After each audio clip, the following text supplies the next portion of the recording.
ये छात्र छात्राओं, आज हम अपने बीए पार्ट फर्स्ट के पेपर सेकंड राजस्थान के इतिहास के अंतर्गत पृथ्वीराज चौहान के बारे में बात करेंगे।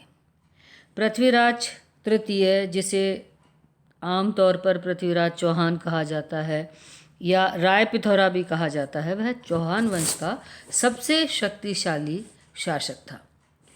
पृथ्वीराज चौहान ने अपनी शक्ति और अपने साम्राज्य को इतना अधिक विकसित कर लिया था कि केंद्रीय शासन यानी दिल्ली तक, पंजाब तक का राज्य उसके अधीनस्थ आ चुका था। सोमेश्वर की मृत्यु के बाद 1177 में पृथ्वीराज तृतीय या पृथ्वीराज चौहान गद्दी पर बैठा। पृथ्वीराज चौहान के पहले सोमेश्वर ने अपने राज्य को इतना विस्तृत कर लिया था कि सांभर के स्थान पर उनके राज्य की राजधानी अजमेर बन चुकी थी और उनका जो साम्राज्य है वह काफ़ी विस्तृत हो चुका था। पृथ्वीराज चौहान को लेकर के, उनके जन्मतिथि को लेकर के इतिहासकारों के बीच में मतभेद है। पृथ्वीराज विजय में उनकी जन्मतिथि विक्रमी संवत 1223 अर्थात 1166 ईस्वी ज्येष्ठ मास की द्वादशी दी गई है। ज़्यादातर विद्वान इस तिथि को प्रामाणिक मानते हैं। इसके हिसाब से सोमेश्वर की मृत्यु के समय पृथ्वीराज केवल 11 वर्ष का था और अपनी माँ के देखरेख में उनका शासन चला। कुछ इतिहासकार इसके अतिरिक्त पृथ्वीराज चौहान का शासनकाल अलग मानते हैं। डॉक्टर गोपीनाथ शर्मा जैसे विद्वानों का भी ये मत है कि पृथ्वीराज चौहान ने प्रारंभ में सोमेश्वर के मंत्रियों और अधिकारियों के साथ मिलकर उनकी माँ कर्पूरी देवी ने शासन को संचालित किया और पृथ्वीराज के समय की जो प्रारंभिक विजय हैं और शासन की जो सुव्यवस्था है वह कर्पूरी देवी को दी जाती है और 1178 के बाद ये माना जाता है कि पृथ्वीराज ने स्वयं शासन को अपने हाथों में लिया था। जिस समय पृथ्वीराज चौहान गद्दी पर बैठा था उस समय भारत की राजनीतिक स्थिति बहुत उथल पुथल भरी थी। भारत में बहुत सारे हिंदू शासक राजवंश थे, कुछ मुस्लिम राजवंश भी थे और मुसलमानों के भारत पर आक्रमण भी हो रहे थे और इनमें से अधिकांश शासक आपस में एक दूसरे के साथ में संघर्षरत थे। सिंध, मुल्तान और पंजाब में मुस्लिम राज्य था और हिंदू राजवंशों में चौहानों और कन्नौज, चौहानों के अतिरिक्त कन्नौज के गढ़वाल राठौड़ों का शक्तिशाली राज्य था और ये लोग चौहानों की विस्तारवादी नीति के ऊपर रोक लगाना चाहते थे। गुजरात में चालुक्यों के साथ में भी इनका संघर्ष चल रहा था। दक्षिण पूर्व के महोबा के चंदेल भी चौहानों के साथ में संघर्ष की स्थिति में थे। पूर्व में पाल वंश का पतन प्रारंभ हो चुका था और सेन वंश स्थापित होने की ओर बढ़ रहा था। इस तरीके से पृथ्वीराज के समय में भारत की समस्त शक्तियाँ जो खंड खंड टुकड़ों में व्यक्त थी, वे सब अपनी अपनी शक्ति को विस्तार करना चाहते थे और सभी शासक एक दूसरे के प्रति संघर्षरत थे, शंकालु प्रवृत्ति के थे। पृथ्वीराज को भी अपने शासन में भंडारकों के विद्रोह का सामना करना पड़ा था, क्योंकि जब पृथ्वीराज अल्पवयस्क था तो उनके द्वारा विद्रोह कर दिया गया था। नागार्जुन, जो कि विग्रहराज चतुर्थ का पुत्र था, वह गुड़गांव पर अधिकार कर चौहान सिंहासन पर अपना अधिकार करना चाहता था। 1175 में ही मोहम्मद गौरी ने मुल्तान और उच्च पर आक्रमण कर दिया था और 1178 में उसने चौहान राज्य से गुजरकर गुजरात पर भी आक्रमण किया था। हालांकि इस आक्रमण में मोहम्मद गौरी को पराजित होना पड़ा था, किंतु यह स्थिति स्पष्ट हो गई थी कि मोहम्मद गौरी भारत पर आक्रमण फिर से कर सकता है। ऐसी परिस्थितियों में पृथ्वीराज चौहान या पृथ्वीराज तृतीय एक शक्तिशाली शासक के रूप में स्थापित हुआ। उसने अपने पड़ोसी राजाओं को पराजित कर अपने राज्य का विस्तार किया और यश कीर्ति अर्जित की, और इस तरीके से पृथ्वीराज चौहान के द्वारा सबसे पहले विग्रहराज चतुर्थ के पुत्र नागार्जुन का उसके द्वारा दमन किया गया। जो विग्रहराज का जो चतुर्थ का जो बेटा था अपर गांगे, वो गद्दी पर बैठा था, जिसकी हत्या करके पृथ्वीराज द्वितीय ने गद्दी को हथिया ली थी। और उसके पश्चात उसका जो बेटा था नागार्जुन, वो उस समय अल्पवयस्क था, किंतु जब सोमेश्वर की मृत्यु हुई तब तक वह वयस्क हो चुका था और वह अपने आप को चौहान वंश का वास्तविक उत्तराधिकारी मानता था। और इस समय क्योंकि पृथ्वीराज तृतीय अल्पवयस्क था, इसलिए वो इस अवस्था का लाभ उठाकर चौहान वंश पर अपना अधिकार स्थापित करना चाहता था। तो पृथ्वीराज ने अपने मुख्यमंत्री कदमवास की देखरेख में एक विशाल सेना के साथ गुड़गांव पर आक्रमण कर दुर्ग को घेर लिया।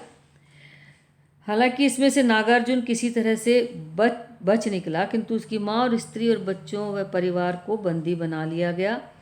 और नागार्जुन का जो सेना नायक था देवभट्ट, उसने सामना किया, किंतु वह समस्त सैनिकों के साथ मारा गया। इसके बाद नागार्जुन का कोई उल्लेख नहीं मिलता है, या तो वह कहीं चला गया या उसकी मृत्यु हो गई, लेकिन नागार्जुन का दमन पृथ्वीराज के द्वारा किया गया। उसके बाद भंडानकों का दमन पृथ्वीराज के द्वारा किया गया। 1182 के आसपास पृथ्वीराज ने भंडानकों पर आक्रमण कर उनकी शक्ति को पूरी तरीके से नष्ट कर दिया, और इस तरीके से अपनी इन प्रारंभिक विजयों के बाद पृथ्वीराज चौहान वंश का एक सशक्त और निर्विवाद शासक बन गया। पृथ्वीराज चौहान ने अपनी इन सफलताओं के बाद अपनी महत्वाकांक्षाओं को पूर्ति करने के लिए दिग्विजय की योजना बनाई, और दिग्विजय की योजना बनाने के लिए सबसे पहले उसने जैजाक भुक्ति पर आक्रमण का निर्णय लिया।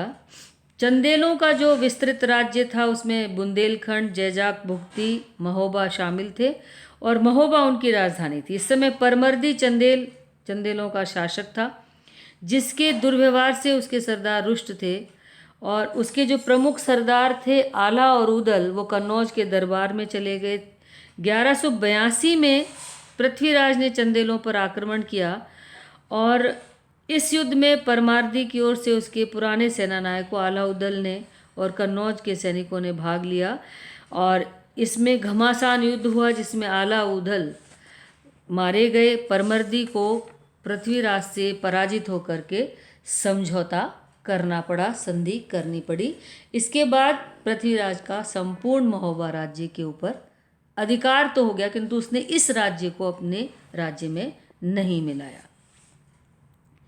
इसके पश्चात पृथ्वीराज चौहान ने गुजरात के चालुक्यों की ओर ध्यान दिया। सोमेश्वर के शासनकाल में तो चालुक्यों और चौहानों के बीच में मैत्रीपूर्ण संबंध थे, किंतु पृथ्वीराज के ने ये मैत्रीपूर्ण संबंध नहीं रखे। पृथ्वीराज रासो के तो अनुसार पृथ्वीराज तृतीय और चालुक्य नरेश भीमदेव दोनों आबू के शासक सलक की पुत्री इच्छनी से विवाह करना चाहते थे, जिसकी वजह से दोनों के बीच संघर्ष हुआ। हालांकि डॉक्टर ओझा का मानना है कि आबू या धारावर्ष परमार का शासन था, और उसके कोई इच्छनी नामक पुत्री नहीं थी। हालांकि कुछ विद्वान इस मान्यता का खंडन करते हुए कहते हैं कि सलक परमार और उसका जो पुत्र जैत सिंह परमार था, उनके बीच संघर्ष हुआ था। 1183 में चालुक्य शासक और पृथ्वीराज चौहान के बीच में संघर्ष हुआ, जिसमें पृथ्वीराज के चाचा कान्हा को भीमदेव द्वितीय ने मार दिया। भीमदेव ने अजमेर पर भी आक्रमण कर नागौर पर अधिकार कर लिया। तो पृथ्वीराज और भीमदेव ने सोमेश्वर को भी मार दिया था। तो पृथ्वीराज ने अपने पिता की हत्या का बदला लेने के लिए चालुक्यों पर आक्रमण किया और भीमदेव को पराजित कर मार डाला और नागौर पर पुनः अधिकार कर लिया। हालांकि इन कथानकों में सत्यता नहीं मानी जाती। युद्ध का वास्तविक कारण ये था कि चालुक्यों का राज्य नाडोल और आबू तक फैला हुआ था और पृथ्वीराज की सीमाएं भी नाडोल और आबू को स्पर्श कर रही थी और पृथ्वीराज अपनी सीमाओं का विस्तार करना चाहता था। प्राप्त शिलालेखों और साहित्यिक साक्ष्यों के अनुसार 1184 के अंदर दोनों के बीच घमासान युद्ध हुआ, किंतु इस युद्ध का निर्णय नहीं हुआ और 1187 में दोनों ने एक अस्थायी संधि कर ली।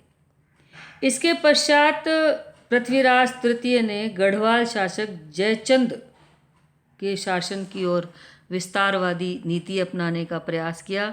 जयचंद भी, जो कि गढ़वाली शासक था, वह भी विस्तारवादी था, इसलिए दोनों के बीच युद्ध होना अनिवार्य था। हालांकि पृथ्वीराज रासों में इन दोनों के बीच युद्ध का कारण जयचंद की पुत्री संयोगिता को माना जाता है, क्योंकि पृथ्वीराज ने जयचंद की पुत्री संयोगिता को उसकी जिसका कि पृथ्वीराज के साथ प्रेम था, उसे उसके स्वयंवर से उठा लिया था। जयचंद ने जानबूझकर के स्वयंवर में पृथ्वीराज को आमंत्रित नहीं किया था और पृथ्वीराज की एक मूर्ति दरवाजे पे द्वारपाल के रूप में लगा दी थी और जो सभी लोग वहीं पर जूते खोल कर आ रहे थे ताकि ये बताया जा सके कि पृथ्वीराज को अपमानित किया जा रहा है।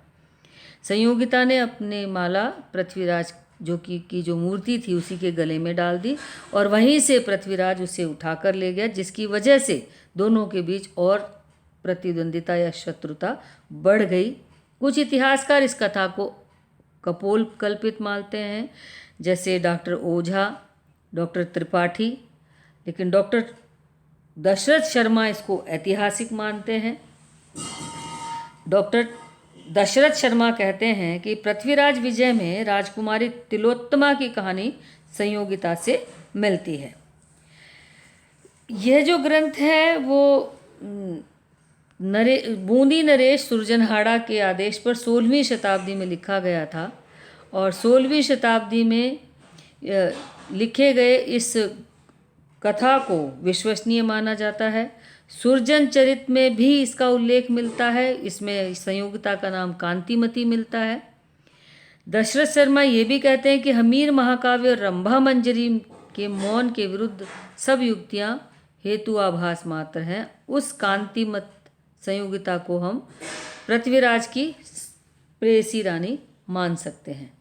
डॉक्टर गोपीनाथ शर्मा भी इस मत को मानते हैं और पृथ्वीराज रासों के अनुसार तो संयोगिता के अपहरण का बदला लेने के लिए ही जयचंद ने मोहम्मद गौरी को आमंत्रित किया था, जो कि अविश्वसनीय प्रतीत होता है, क्योंकि जयचंद ने यदि ऐसा किया होता तो उस समय के इतिहासकार उसका उल्लेख अवश्य करते, क्योंकि पंजाब पर गौरी का अधिकार हो गया था और मुस्लिम राज्य की अधिकांश सीमाएं चौहान राज्य से मिलती थी, इसलिए दोनों के बीच जो युद्ध था या संघर्ष था वह अवश्यंभावी था। इसलिए जयचंद का इस युद्ध में कोई योगदान था इसको स्वीकार नहीं किया जा सकता, लेकिन दोनों की विस्तारवादी नीति के कारण दोनों के मध्य संघर्ष अनिवार्य था। इन दोनों के बीच संघर्ष हुए, लेकिन प्रत्यक्ष संघर्ष कोई हुआ उसकी हमें कोई जानकारी नहीं मिलती है। पृथ्वीराज चौहान के समय में 1173 में ही गजनी और गौर के शासक गियासुद्दीन गौरी ने अपने छोटे भाई शहाबुद्दीन गौरी, जो कि मोहम्मद गौरी के नाम से प्रसिद्ध है, उसे गजनी का गवर्नर नियुक्त किया। 1175 में मोहम्मद गौरी ने मुल्तान पर आक्रमण कर उस पर अधिकार कर लिया। उसके बाद सिंध के उच्च पर भी उसने अधिकार कर लिया। और इन्हीं सफलताओं से प्रेरित होकर के 1178 में वह उसने गुजरात पर आक्रमण किया। हालांकि इस युद्ध में वो बुरी तरीके से पराजित हुआ, किंतु इन युद्धों ने मोहम्मद गौरी की भारत पर अपने अधिकार करने की जो महत्वाकांक्षा थी उसे समाप्त नहीं होने दिया, बल्कि वो और अधिक विकसित हो गई। अतः दोनों के जो राज्य थे, चौहानों का राज्य और मोहम्मद गौरी का जो राज्य की सीमाएं हैं, ये दोनों की आपस में मिल रही थी। दोनों महत्वाकांक्षी शासक थे, दोनों अपने साम्राज्य का विस्तार करना चाहते थे। मोहम्मद गौरी तुर्की सल्तनत का विस्तार करना चाहता था और उसके लिए उसे दिल्ली और अजमेर पर अधिकार करना आवश्यक था। पृथ्वीराज चौहान अपने साम्राज्य का विस्तार करना चाहता था, तो स्वाभाविक है कि मोहम्मद गौरी से उसका संघर्ष होना अनिवार्य था। इन परिस्थितियों में 1191 में मोहम्मद गौरी और पृथ्वीराज चौहान के बीच में तराइन का प्रथम युद्ध हुआ। उस समय की जो राजनीतिक परिस्थितियां थीं, उन परिस्थितियों का और भारत के शासकों की आपसी फूट का फ़ायदा उठाते हुए मोहम्मद गौरी ने भारत पर आक्रमण करने का निर्णय लिया। और मोहम्मद गौरी ने लाहौर पर अधिकार करने के बाद सरहिंद पर अधिकार कर लिया। और सरहिंद का यह जो दुर्ग था वो बिल्कुल चौहान राज्य की सीमा के निकट था। इसलिए गौरी को वहाँ से खदेड़ने के लिए पृथ्वीराज ने अपने सामंत गोविंदराज के साथ सरहिंद की ओर कूच किया। जब मोहम्मद गौरी को इसकी सूचना मिली तो वह भी आगे बढ़ा। दोनों की जो सेनाएं हैं वो तराइन के ऐतिहासिक मैदान में आमने सामने डट गईं। और इस युद्ध के अंदर राजपूतों ने तुर्की सेना में खलबली मचा दी और तुर्की सेना के पांव उखाड़ दिए। इसी युद्ध के दौरान गोविंदराज का जो बर्छा था, गोविंदराज ने गौरी पर कटार चला दी, जिससे गौरी घायल हो गया। और गौरी का एक स्वामी भक्त जो सैनिक था वो उसे निकाल करके युद्ध के मैदान से चला गया। जैसे ही गौरी युद्ध के मैदान से गया, मुस्लिम सेना के पांव उखड़ गए और वो वहाँ से भाग गया। इस समय पृथ्वीराज चौहान ने अपने जीवन की सबसे बड़ी गलती की कि उसने भागती हुई मुस्लिम सेना का पीछा नहीं किया। यदि वह ऐसा करता तो शायद भारत का इतिहास कुछ और ही होता। पृथ्वीराज चौहान ने सरहिंद पर आक्रमण कर दुर्ग पर अधिकार कर लिया और दुर्ग रक्षक काजी जियाउद्दीन को बंदी बनाकर अजमेर लाया गया। और इस तरीके से तराइन के प्रथम युद्ध में पृथ्वीराज विजयी रहा और उसकी जो सैनिक सफलता थी वो अपनी चरम सीमा पर पहुंच गई। पर काजी जियाउद्दीन, जिसको कि बंदी बनाकर के अजमेर लाया गया, उसे पृथ्वीराज ने छोड़ दिया और यह उसकी बहुत बड़ी गलती रही। और पृथ्वीराज चौहान इस युद्ध के बाद मोहम्मद गौरी के संकट को समझ नहीं पाया और वह भोग विलास में और राग रंग में डूब गया। उसने राजकीय और सैनिक कार्यों की भी उपेक्षा करनी प्रारंभ कर दी और इसी कारण उत्तर पश्चिमी सीमा सुरक्षित नहीं रही। इसके दूसरी तरफ गौरी इस पराजय से सबक लेकर वापस गया और उसने इस युद्ध को जीतने के लिए तैयारी करनी प्रारंभ कर दी। और युद्ध के लिए उसने वो मौसम चुना जो कि उसके लिए अनुकूल था, यानी सर्दी का मौसम।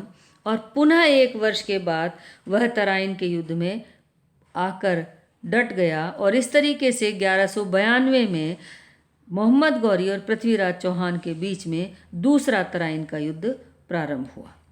इस युद्ध में अब की बार मोहम्मद गौरी ने हर नीति को अपनाया, यानी छल कपट की नीति को भी अपनाया। उसने पृथ्वीराज के सामने यह एक शांति दूत भेजा और ये कहा कि उसके भाई गियासुद्दीन गौरी ने उसे यहाँ पर भेजा है और उसने कहा है कि पृथ्वीराज या तो इस्लाम स्वीकार कर ले और गियासुद्दीन की अधीनता को स्वीकार कर ले,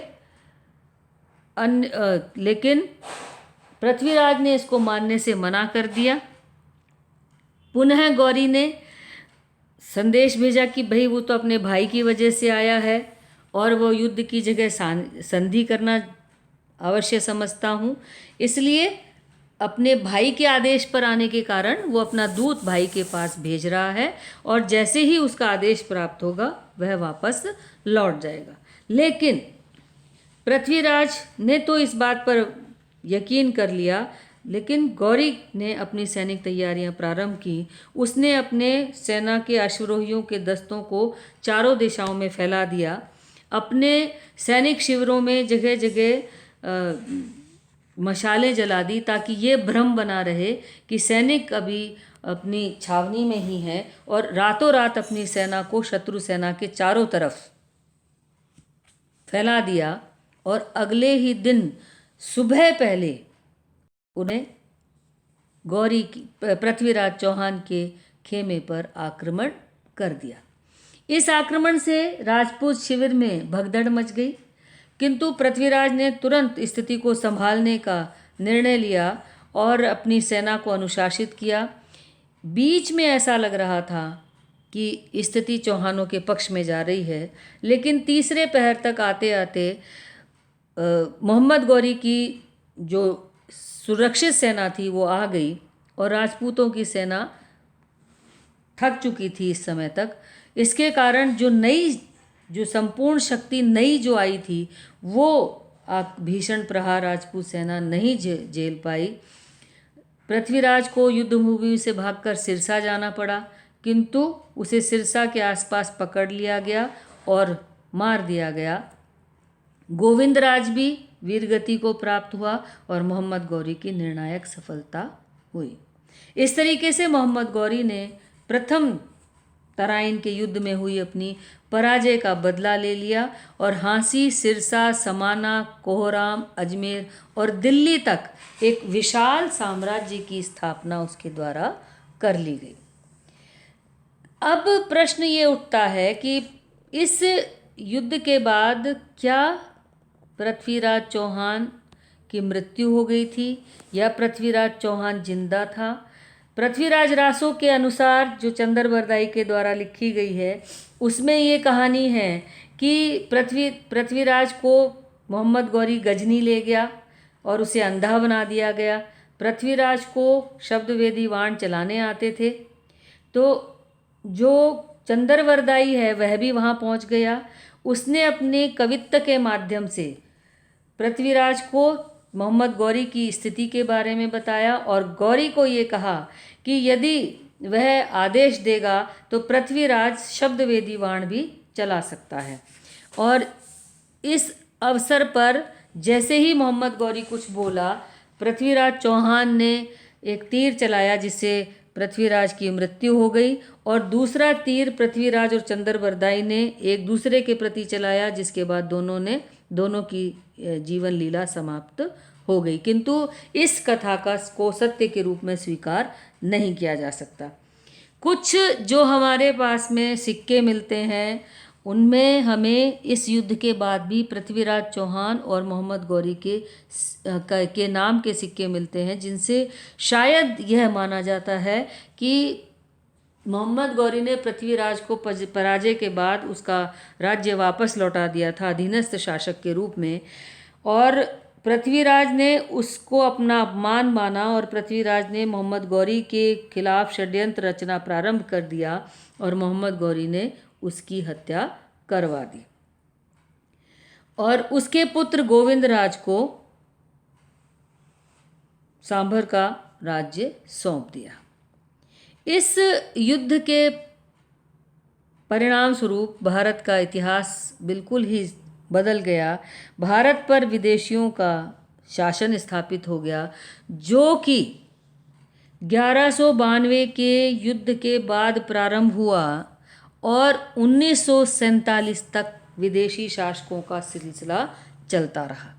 1192 से शुरू हुआ सल्तनत का काल 1526 में ख़त्म हुआ और 1526 में चला हुआ मुग़ल काल का शासन 1757 में समाप्त हुआ और 1757 में शुरू हुआ ब्रिटिश शासन 1947 में समाप्त हुआ। इन सभी विदेशी आधिपत्य ने भारतीय समाज, भारतीय अर्थव्यवस्था को पूरी तरीके से शोषित किया। भारत में पहले मुसलमानों ने और उसके बाद अंग्रेज़ों ने हिंदुओं पर अत्याचार किए, हिंदुओं को अपनी धन संपत्ति से वंचित होना पड़ा, और उसके बाद अंग्रेज़ों ने भारतीय अर्थव्यवस्था का इतना अधिक शोषण किया कि सोने की चिड़िया कहलाने वाला भारत एक गरीब देश बन गया। हालांकि मुस्लिम शासकों का भारत को कला के क्षेत्र में, चित्रकला के क्षेत्र में, स्थापत्य कला के क्षेत्र में एक अभूतपूर्व योगदान रहा, किंतु इन मुस्लिम शासकों के द्वारा भारतीय मंदिर, विद्यालय आदि तोड़े गए, जिनसे भारतीय संस्कृति की कलात्मक जो अमूल्य धरोहरें थीं वो समाप्त हो गईं।